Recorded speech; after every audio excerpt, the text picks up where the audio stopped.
Okay, so you want me to do like my introduction and everything still? Yeah. Okay. All right, guys, my name is Joseph Stiles. I'm from the Undergraduate Office of Admissions here at Texas A&M University Commerce. I'm going to give you guys a quick presentation today about the university, about some of our admission requirements, and some of the unique opportunities that we have here at Texas A&M Commerce. So the first thing, just some housekeeping. If you have questions, you can always type them in the chat box, or you can let me know any information. At the end of the presentation, we also have, if you want a discount to the campus bookstore, if you're ever on campus, and then we'll go over social media and things like that at the end. So for today's agenda, we'll be going over our admissions presentations, and then like I said, at the end, we will have a question and answer session. So a little bit about the university. We were founded in 1889, which actually makes us the 5th oldest state university in the state of Texas. We joined the Texas A&M system back in 1996, and we're the 3rd largest school in the Texas A&M system. If you guys don't know what the Texas A&M system is, it is an umbrella of school. It's like a school district for colleges in the Texas A&M system, and there's actually 11 schools inside of the Texas A&M system. We have about 12,000 students currently enrolled for this fall 2020 semester, with the average class size being about 24 students, and the average faculty to student ratio is 21:1. We're an emerging serving Hispanic institution, which means we have about 20 to 25% Hispanic students. We also have 6 offsite locations in Corsicana, Dallas, Frisco, McKinney, Mesquite, and then our Bryan College Station in the Relish campus, as well as online.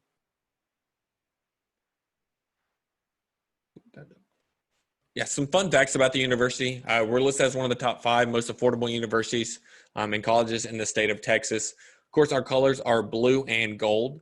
Our Lucky is our mascot, and he's a lion. And we are the Lions because our founder's name was William Leonidas Mayo, and the first part of Leonidas is Leo, and Leo means lion. So we kind of went full circle with that. And 33% of our faculty and staff were actually alumni from here, for either getting their bachelor's, master's, or even their doctorate degree here from Texas A&M Commerce. We're going to go over a quick little thing about the academics. So we're going to go over the academic colleges and kind of go into them a little bit, the majors. We have 6 academic colleges, 26 departments, 2 academic schools. And within onside of all of those, we have over 130 different degrees that we offer here at the university. So the first one we'll go over in alphabetical order is our College of Business. Our College of Business is AACSB accredited, which puts us in the top % of colleges in the United States for the accreditation. So it puts us in the top % of college for the College of Business. Inside of there, we have our accounting, business administration, business analytics, finance, general business, management, and marketing. These degrees, the accreditation, like I said, the AACSB goes for our bachelor's and our master's degrees, so both programs. Our College of Education and Human Services, this is kind of our bread and butter, what we were founded on, because in 1889, we were founded as a teacher's college. So this is what we're really known for. Inside of that college, we have nursing, psychology, social work, public health, interdisciplinary studies, teaching, learning and technology, kinesiology, and sports studies. We also just built a brand new nursing and health science building here on campus, which is where our School of Nursing is currently located at. We have the pre-licensure BSN, a Bachelor's of Science in Nursing, as well as we have an RN to BSN program. So if you go off to a community college or another learning program and get your RN, we can do an RN to BSN program as well. And then we have a Master's in Science of Nursing and Family Practitioner program that's offered in the School of Nursing too. One of our other colleges is the College of Humanities, Social Sciences, and Arts, where I found myself in. I was a mass communications, mass media, and journalism major, but we also have art, all different kinds of art, from digital art to ceramics, painting, sculpting, music, music education, music history, English, Spanish, sociology, criminal justice, paralegal studies, and communications, and political science with our pre-law track inside of that. Then we have our College of Innovation Design. It's our brand new college at the university. These are online programs that we offer. They're strictly online, and they're a little bit accelerated programs. They're done in 8-week semesters or 7-week semesters, and there's 2 semesters in a long semester. There's applied arts and science, organizational leadership, criminal justice, and general studies. They're done in a competency-based program, so that means it's self-paced, structured learning, and it's done in a little bit different style than regular traditional faculty pace where your teacher sets the pace for the class. Then we have our College of Science and Engineering, where we have our physics, engineering, mathematics, computer science, our biology, chemistries, computer information systems. And inside of there are engineering programs. It's one of our most popular degrees out of this college. We have electrical, industrial, and construction engineering. And electrical engineering is our most popular major out of those 3 because we have a lot of engineering firms not far from us, and electrical engineering is our newest major that we have at the university. Electrical engineering, we have a lot of large firms next to us, and so those engineering firms are hiring a lot of our electrical, construction, or industrial majors right out of college, so that way, or they're giving them internships, so before they even graduate, they have that hands-on experience, so it helps them have a higher success of getting a job. Then we have our College of Agricultural Sciences and Natural Resources. So that's ag sciences and technology, wildlife conservation science, working with parks and wildlife, as land management, things like that, agricultural science, ag business, animal science. And we're one of the 2 universities in the state of Texas, or I believe it's 3 universities actually in the state of Texas that has equine studies. And equine is horses. So we have the study of horses, astronomy, and physics. One cool thing about our astronomy program, we have a planetarium here on campus. The best way to, if we don't know what a planetarium is, it's a dome room, and you can look up, and they can put projections up there so you can necessarily see the night sky, or they show movies at the planetarium, or not movies, they show productions or videos necessarily every single Friday night in the planetarium for students. I always recommend taking the astronomy class because it's a super fun, super interesting facts that you can tell people about the stars.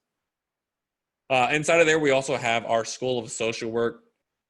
It's offered here at the Commerce location, as well as our Mesquite location in the Metroplex.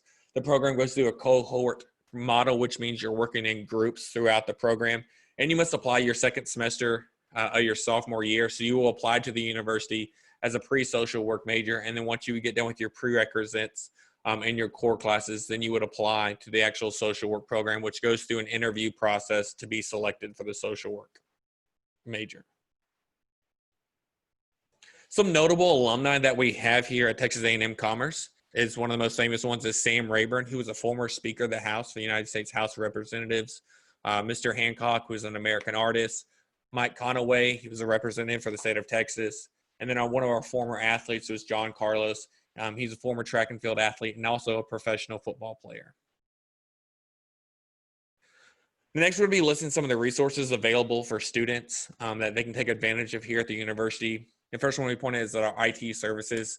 We always know that people run into IT problems, logging into the computers or having troubles connecting to the Wi-Fi, things like that. So those are available to students for completely free.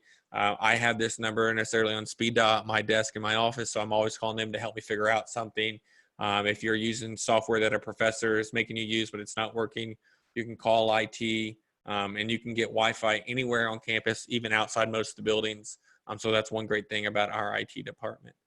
Another cool department that I love to tell students about is our Writing Center. So the Writing Center, I always ask, I can't do it virtually, like who's not great at writing papers?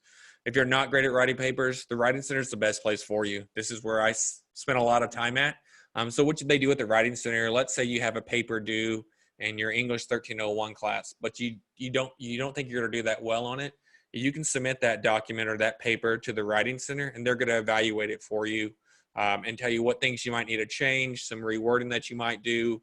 If you give them 24 to 48 hours in advance, they can get it back to you. You can submit through a Dropbox, the email down there, or you can turn it in physically. And they guarantee you at least a B on the paper. So if you're looking to get at least a B on the paper, they can say it can get higher, but they're going to guarantee you at least a B on the paper, and it's completely free.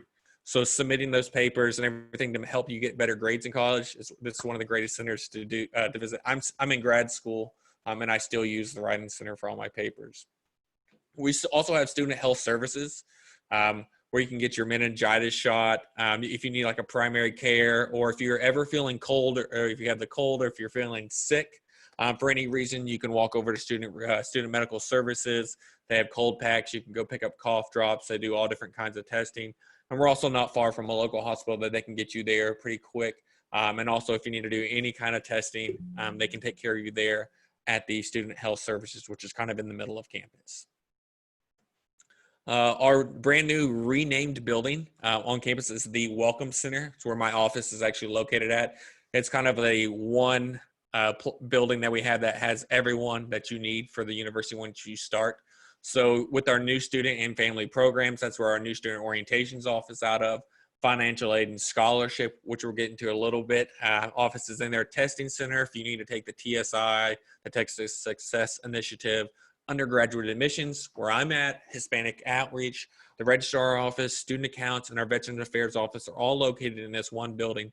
So we always say those first few weeks of school, people are stopping by here all the time. So it kind of helps you not have to go from one building to the next. We're all in one central location. So we will talk a little bit about housing and everything before we get to the next step. So housing for freshmen, the living options, you can kind of live anywhere. There is no real priority for those students, but we do require students to live on campus their first 2 years, or until they have 60 post-high school credit hours, or until they turn the age of 21, or if you live within that 50-mile bubble. I think living on campus is some of the best times of your life because you're right there next to some of your best friends who are taking the same class as you. You're right there next to campus if you need to go to, if you want to go eat something at the caf, the dining hall, or if you want to go to the library and print something off, you're right there next to it. You never have to worry about parking. You can wake up 10 minutes before class and you can still get to class on time. So that's why I always encourage students. That's a great way to get involved. It says on here, transfer living options. Students who are freshmen can live in phase 2, phase 3 of Pride Rock or Smith or Whitley. But most freshmen live in phase 3 or Pride Rock residential halls. There's some other residential halls on campus as well. West Hall is our family housing, which has it's a smaller residential hall that has family style housing with up to 2 to 3 bedrooms and kind of like an apartment setup, just like our new Pride apartments as well as a kind of a traditional apartment, from 2-bedroom to a 4-bedroom apartment. The 4 bedrooms have 2 bathrooms, a living room, and a kitchen area. And then we have our living and learning communities, which is Prairie Crossing is one of them that we have. And Prairie Crossing is where all of our honors college students live in the Prairie Crossing apartments. And then we have the all women's hall.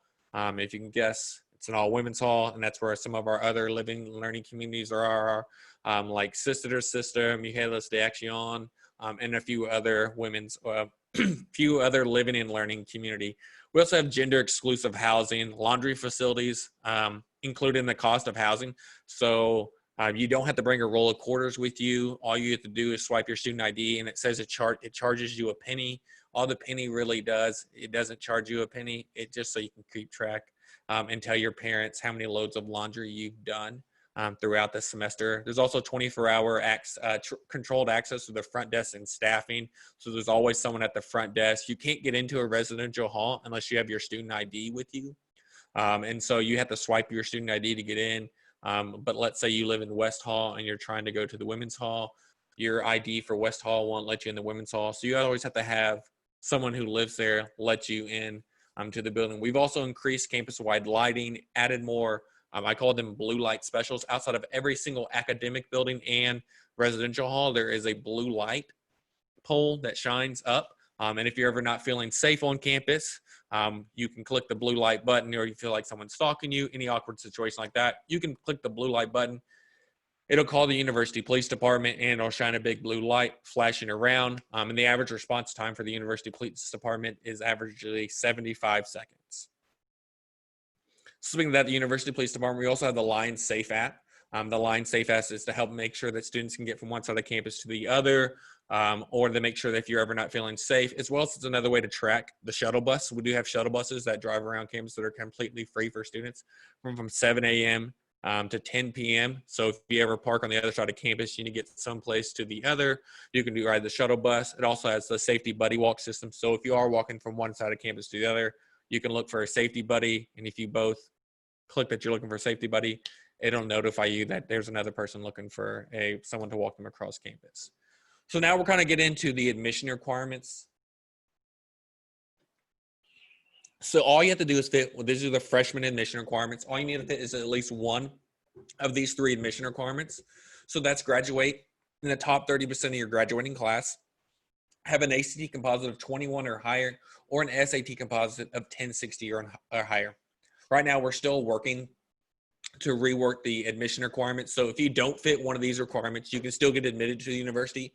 It goes into a tier system method. So looking at the rigor of your classes, the GPA, campus involvement, things like that. So if you don't fit one of these, but you're close, we can still get you admitted because we will be looking at a few other factors as well.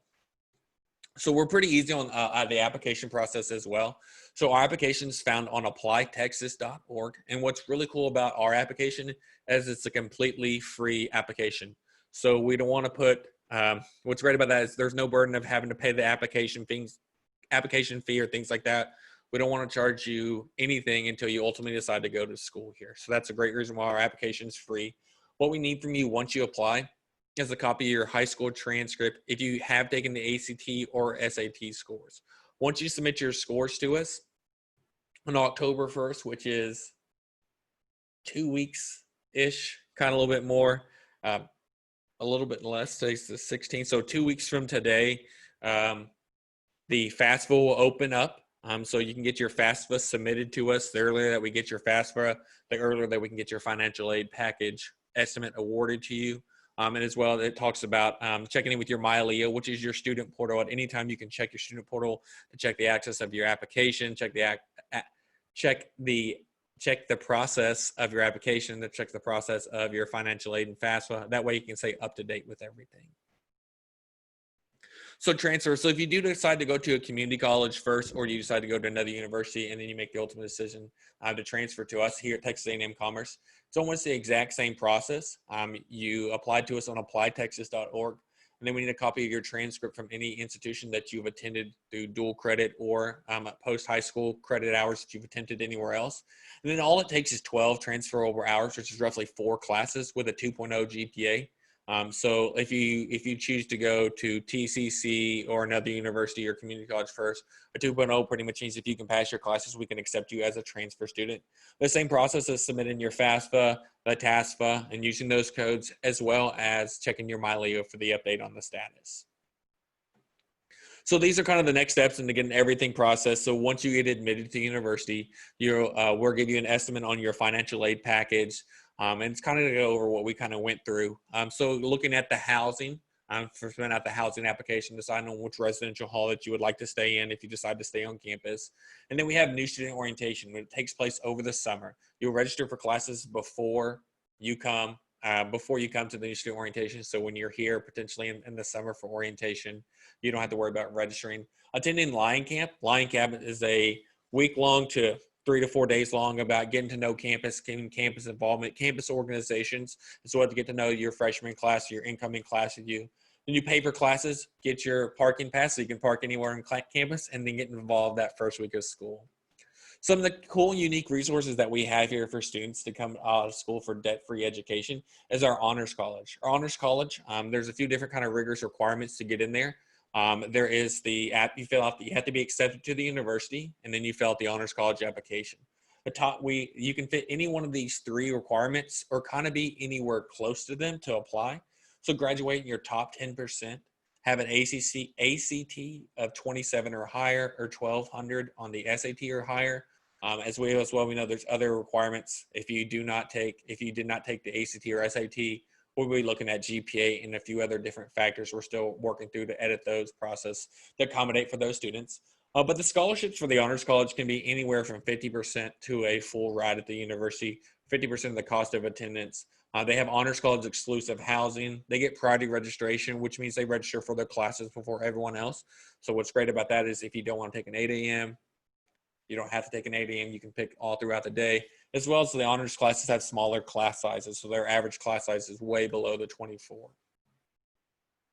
So this kind of breaks down the estimated tuition as of right now for the upcoming fall 2021-2022 school year. So tuition and fees for in-state, which everyone I'm guessing here is living in the state of Texas, is about $8,900. That's for a full fall and spring semester, so roughly 30 credit hours.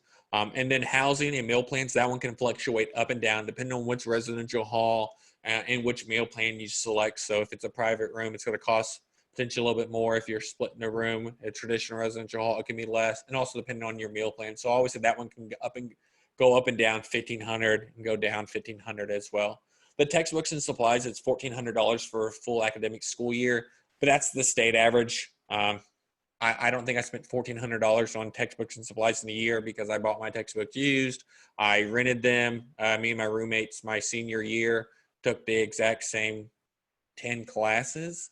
So we split textbooks for every single class. It's going to offset ways to make that a little bit more affordable. So these are just a few of the scholarships that we offer here. There will be some of the changes ones as well. So the student access and success, if you graduate anywhere in the top 25% of your graduating class, there's scholarships anywhere from $1,200 to $2,700 a year. And those scholarships are good for up to 4 years long. Or if you graduate before then. So those scholarships are paying, I always say, these scholarships are paying for the hard work that you did in high school, are going to pay for you, that you're going to continue that hard work while you're in college.